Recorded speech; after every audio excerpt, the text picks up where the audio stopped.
Coast Guard sector, San Diego. We are told that the storm is moving faster than yesterday and that we'll have rain starting tonight, with the most intense portion of that rain and high winds coming tomorrow afternoon.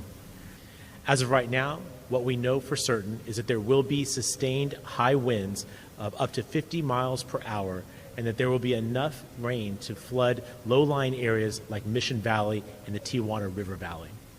Do not drive through standing water on any street that may be flooded. It is often the case that these flooded areas are far deeper than they appear, and your poor choice to enter those areas may require the use of limited public safety resources that we'd like to devote elsewhere.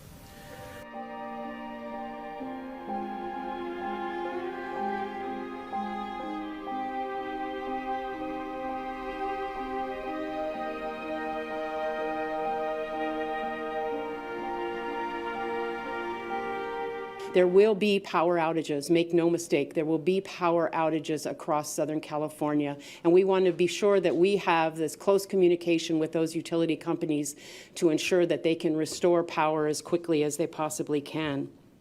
We also want to ensure that Californians do what they can do to keep themselves safe.